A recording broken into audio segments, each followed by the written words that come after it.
இன்னைக்கு 2வது தசகத்தோட கடைசி ஸ்லோகத்துல இருக்கும். இதுல என்ன சொல்றார் அப்படின்னாக்க, உன்கிட்ட காட்டுற பக்தி அது எப்படிப்பட்டது அப்படின்னாக்க, உன்னோட கதைகளை கேட்ட மாத்திரத்திலேயே அமுத வெள்ளத்துல மூழ்கிறா மாதிரி இருக்கும். அப்படி நம்ம கேட்ட மாத்திரத்திலேயே அமுத வெள்ளத்துல மூழ்கிறோம்னா என்ன அர்த்தம்? கேட்க கேட்க பக்தியானது நம்மளுக்கு பெருகின்றே வருது. நமக்கு அறியாம நம்மளுக்கு பக்தி இப்ப குருவாயூரப்பன் மேல வருதான். சோ இப்ப நம்ம அந்த பெருமாள் எங்கேயோ இருக்கார், அவரை பத்தி நம்ம எங்கேயோ, நான் இங்க சொல்றேன், நீங்க அங்க கேட்கிறேன். ஆனா உங்க எல்லார் மனசுலயும் ஆஹா குருவாயூரப்பன் இவ்வளோ அழகா இருக்காரா, நம்ம அவளை எப்ப போய் சேவிக்க போறோமோ அப்படின்ற ஒரு எண்ணம் எழுறது இல்லையா? அந்த மாதிரி அவரை பத்தி நம்ம கேட்க கேட்க நமக்கு தெரியாமையே அவர் மேல ஒரு பக்தி உண்டாகிறது அப்படின்ற. அது மாதிரி இப்போ கர்மயோகம் ஞான யோகம் இதெல்லாம் இப்படி கிடைக்குமா? பெருமாளை பத்தி நான் கேட்டுட்டே இருக்கேன், எனக்கு கர்மயோகம் சித்திச்சிருச்சு, ஞான யோகம் சித்திச்சிருச்சு அப்படின்னாக்க நடக்குமா? கண்டிப்பா நடக்காது. அதுக்கெல்லாம் நம்ம நிறைய மெனக்கிடணும். கர்மயோகம் பண்றதுக்கும் ஞான யோகம் பண்றதுக்கும். ஞான யோகம்லாம் ரொம்ப கஷ்டம். முதல்ல ஜீவாத்மாவை தெரிஞ்சுண்டு, அப்புறம் அதுக்குள்ள இருக்கக்கூடிய பரமாத்மாவை தெரிஞ்சுண்டு, கர்மயோகம் நமக்கு இருக்கக்கூடிய சாஸ்திர சம்பிரதாயப்படி நடந்துண்டு, அது மூலமா பெருமாளை அடைஞ்சு, இதெல்லாம் பல ஜென்மங்கள் தொடரக்கூடிய பக்தி இதெல்லாம். ஆனா பக்தி யோகம் அப்படிங்கிறது எப்படி அப்படின்னாக்க, இந்த நிமிஷமே நம்ம கேட்ட மாத்திரத்துல நம்மளுக்கு பலன் கொடுக்கக்கூடியது பக்தி யோகம் அப்படின்னு சொல்றார். அதாவது இந்த பக்தி நம்மளுக்கு எவ்வளோ ஈஸி, அதாவது எவ்வளோ ஈஸியா பண்ண முடியும் அப்படின்னாக்க, இந்த பக்தியே நம்மளுக்கு என்ன பண்றது, நம்ம கேட்காம நமக்கு தேவையான ஞானத்தெல்லாம் கொடுத்துடுறதான், உடனே பலனும் தரக்கூடியதாக இருக்கு. அதனால இந்த பக்தியே எனக்கு போரும் அப்படிங்கிறார்.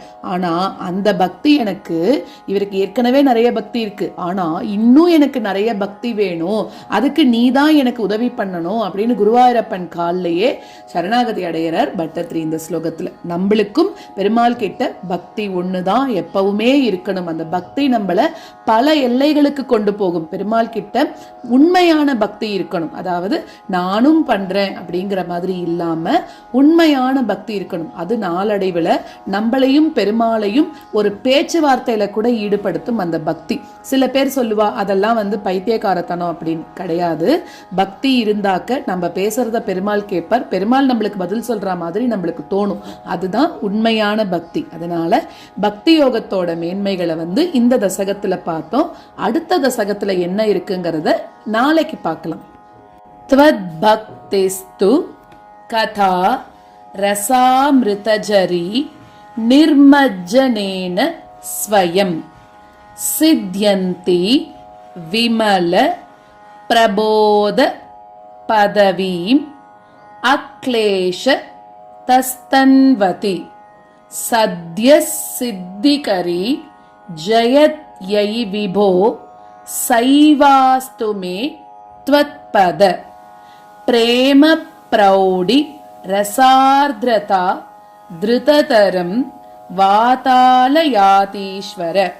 त्वद्भक्तिस्तु कथारसामृतजरी निर्मज्जनेन स्वयं त्वद्भक्तिस्तु कथारसामृतजरी निर्मज्जनेन स्वयं सिद्ध्यन्ति विमलप्रबोधपदवीम् अक्लेशतस्तन्वती सिद्ध्यन्ति विमलप्रबोधपदवीम् अक्लेशतस्तन्वती सद्य सिद्धिकरी जयत्यै विभो सैवास्तु मे त्वत्पद सद्य सिद्धिकरी जयत्यै विभो सैवास्तु मे त्वत्पद प्रेम प्रौढिरसार्द्रता धृततरं वातालयातीश्वर प्रेम प्रौढिरसार्द्रता धृततरं